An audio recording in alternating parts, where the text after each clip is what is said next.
Hello everybody, welcome back to another Conversations with Projektor. Today we start with considerations when mixing vocals. Before I go, you can contribute topics for this series on my Discord server. So for those that are unfamiliar or are unaware, we still need to render out these two files because they have a little bit too much reverb on them. And then there was another file here because the S sound towards the end of the vocal isn't clear enough. It cannot really be distinguished through its own delay and reverb. My brain is from somewhere else. It sounds like it's saying my brain is from somewhere else, where it should say my brain is from somewhere else, right? It should just finish the phrasing. So that is something else that I need to do. Anyway, that means that for the mixing part, I'm pretty happy with that, minus those 3 files that I need to re-render. But even if I re-render those 3 files, they should fit nicely into the mix. These might need a little bit of extra reverb once they get back, but just a different kind of flavor, different kind of texture of it. What that means for us today is that I'm going to end the stream over here. I've been live for 3.5 hours, so I did a nice bit of work. Use a re-esser. I wish I could just put it in higher and maybe even edit the file, but this is the annoyance when you... Okay, so what I'm doing is I'm rendering it with the delay and reverb on. And I could just, if there was no delay and reverb, I could just go in the file and boost the S sound that sits somewhere in here, right? It would be like, oh, can I not select it? It would be from like here to here is where it plays.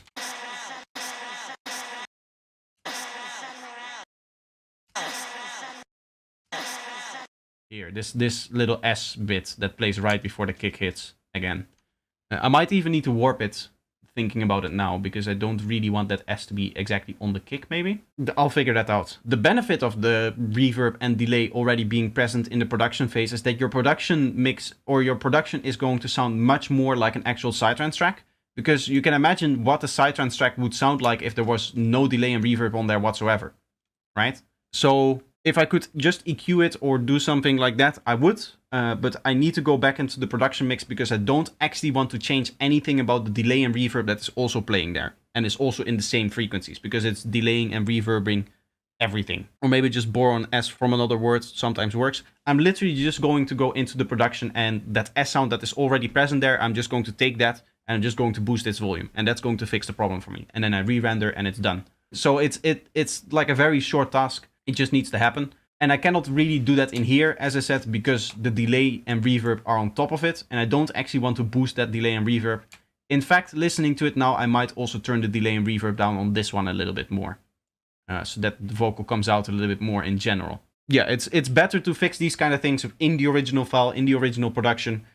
Because then you get the highest quality as well. I can probably, as you suggest, take an S from a different part of the phrasing or a different word or even a different vocal entirely. But that's always going to lose some quality to just taking the vocal that you already have, that is already present in the production project and that you can render again, and just boosting that S sound in there, rendering it again, and then re-importing that into the project. From somewhere else, yes. Exactly, I don't want it to say that. So that's the whole reason why we're doing this whole thing, that I need to render it out. Vocals, I've said this many times, they just need to be clear in the mix. If you're trying to tell a story with your vocals, it needs to be clear what story you're telling. So the whole phrase is important to that story, even the last syllable, something like this. And if you have a vocal in there that is deliberately not telling a story in its mix, you need to make it clear to the listener that it's not part of the storytelling vocals. What that means is that I hear a lot of people that use like very glitched up vocals and stuff like that, and then they mix it very quiet. What you're going to do then is you're going to be sitting here when the listener is listening to the track. By the way, the listener doesn't know what the production sounded like before you glitched up that vocal. So they don't really know what the vocal is supposed to sound like. They cannot also solo the vocal in a production, right? The listener of the final product will never hear the vocal like this. My brain is from somewhere else. Now it's clear that it's saying my brain is from somewhere else.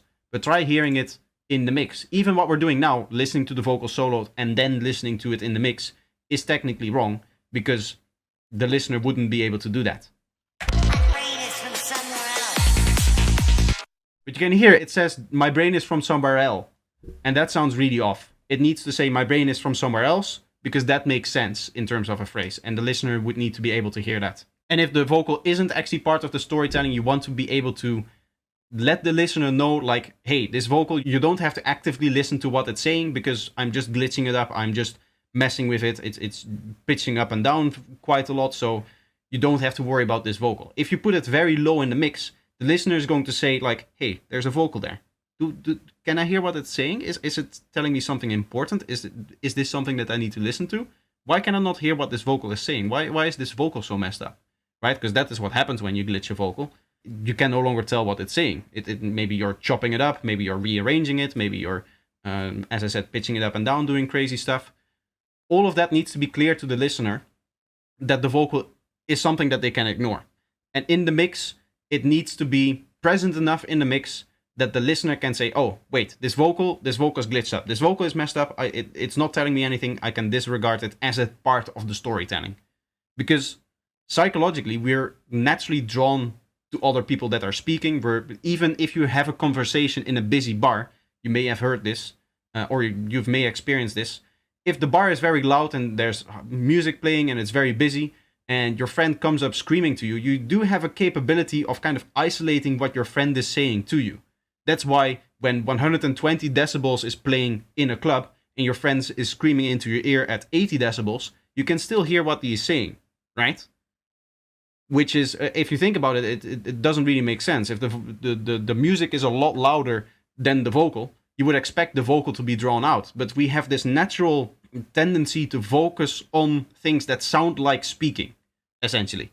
And that is also what you take into account when mixing, especially when mixing vocals, but also the stuff around that, even when you're arranging, that you don't put a lot of stuff on top of the vocal, so that when you're going into mixing, you're having a really hard time in general for the vocal to shine through because there's so many elements playing. If there's a lot of different elements playing and a vocal, it's really hard to kind of get the vocal in a mix in a way that it's actually understandable whether it's glitchy or not, essentially. So that is how you mix vocals. Thanks for coming to my TED Talk. I'm going to end the stream now. I hope that you guys enjoyed. And as I said, I hope you learned something. What is MCenter? MCenter is a multi-band stereo imager. It is a spectral stereo imager. So the difference is that instead of for 4 bands of frequency, you can set the width for every frequency. And it uses an FFT to convert into spectral information, then does its processing, and then FFTs back into the actual sound. Or IFFT if you want to be pedantic, I guess. So what MCenter does, and any spectral effect, what that does is, instead of just looking at the original waveform and looking at those individual points, right, these points over here, it will take an FFT to basically calculate all of the sine waves that make up this waveform. And then you can treat each sine wave individually. That's how you can edit all of the frequencies. That's how you can get like a graph like this, where you can edit each individual frequency, and for every frequency, it will do a different thing to the width.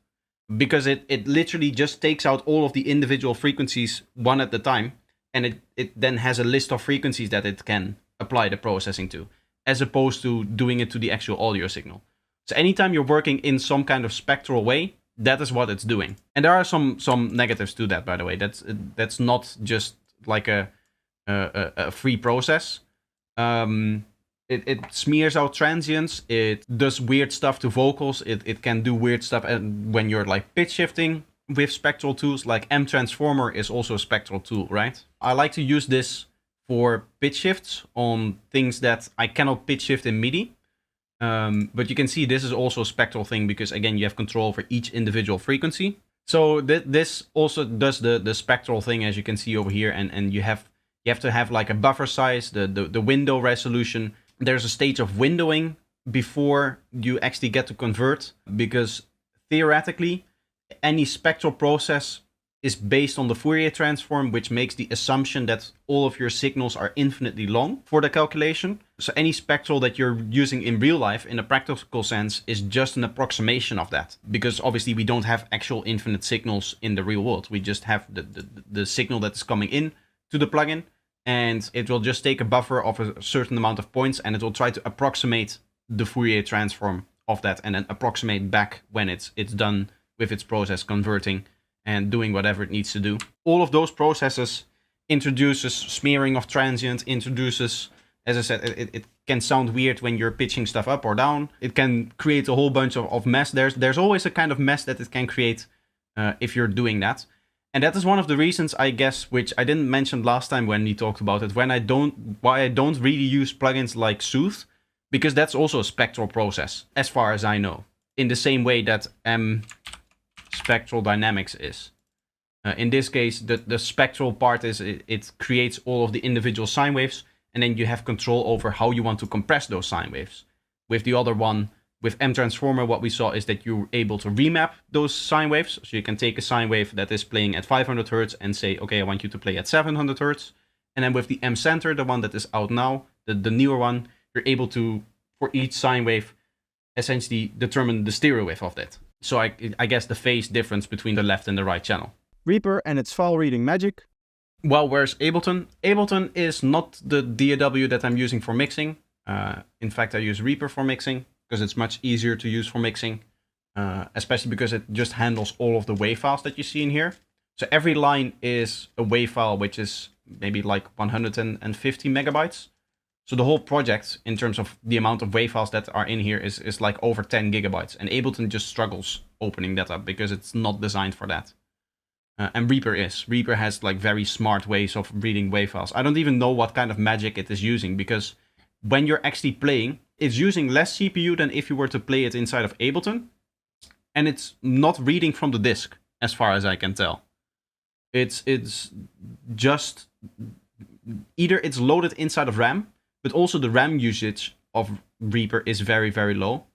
And when I just look into the task manager, it doesn't spike high with the reading from disk, which is normally the bottleneck, right? When you're playing all those many files, in that it literally physically cannot keep up with the amount of RAM that it's, or with the bandwidth of the disk. So the playback is faster than how fast it can read all of the files from the disk. So there's some kind of black magic going on inside of Reaper. I have no idea how it reads the files, but it does, and it just works. So that's nice. Reaper can even make waves offline. Yeah, if I move out of Reaper, it disables all of the waves, and you can go in here, and then it goes offline. So it's not using, it's not reading something now or something like that. I have no idea what that means. It is very, very intelligent, and that is the reason why you would use this for mixing, is because it's just much smoother of a mixing experience. You never have any buffering issues or something like that. At least I've never found myself in any trouble with buffering or stuff like that inside of Reaper. To be fair, Projektor Task Manager isn't the best way to see what the computer is actually doing. It does give a good estimate. At least it should give you a decent enough estimate of what it is doing. Like if it's loading 10 gigabytes of WAV files into RAM, you should be able to see that in the RAM usage. The RAM usage shouldn't be 1.5 gigabytes. It should still say around 10 gigabytes. It will not be exactly precise, but it should get close. And if you're reading from the disk, to read all of these files, I would expect at least like 40 megabits, whatever the measurement term is that it uses. I believe megabits, but that doesn't really matter. You should at least see disk usage at that point. And we saw 0.1%, which also suggests that it's not actually reading from the disk at this point. My best bet is that it's actually like a clever algorithm that, as I said, just discards all of the silence and only loads these parts into RAM over here. The parts that actually contain like musical information. So all of this gets discarded and it just loads the parts that are actually audio. Reaper and Cubase create an analysis file and buffer linearly depending on the project. As far as I know, Ableton loads the entire file because of the way nonlinearity works in the clip view. Aha. It creates an analysis file, yeah. But I mean, the playback still has to happen. Because isn't analysis file is just showing you the peaks, right? Or is that actually like, I guess that might be what is just saving the parts that are interesting, that aren't silent. Yeah, that could be the case. To be honest, it's not really that interesting. It just works, and that's all you need, right? It is interesting if you have like a technical background and you're interested in that kind of thing. But when I'm just mixing, that's not really what I'm interested in. What I'm then interested in is that it just works. A YouTube glitch lowered my views. There has been a glitch inside of YouTube. Maybe I should talk about this, because this, I think, at least I find this interesting. There was a glitch on YouTube starting the 25th, late at night at 11, where real-time views wouldn't be counted properly. So this is the 48-hour real-time information, the last 48 hours, all of the views that I'm getting over the last 48 hours, broken down per hour. I can also break down the last hour of views, broken down per minute. So I can see minute to minute how many views my videos get, which is too much information, to be honest. You never really use it unless you're trying to figure out, I guess, the immediate performance of a short that you're posting, what it's doing in its first hour. Then it's useful so that you can make a guess on how the short will perform during the day, because the first hour performance kind of indicates what it's going to do the rest of the day in terms of performance. So this is what was broken since the 25th. And ever since the 25th, what happened was it really hit the label channel, right? The Eclipse Sound Syndicate channel. So this is the real-time views of the label channel, where before we were getting decent amount of views, specifically on Subject Ultra Track.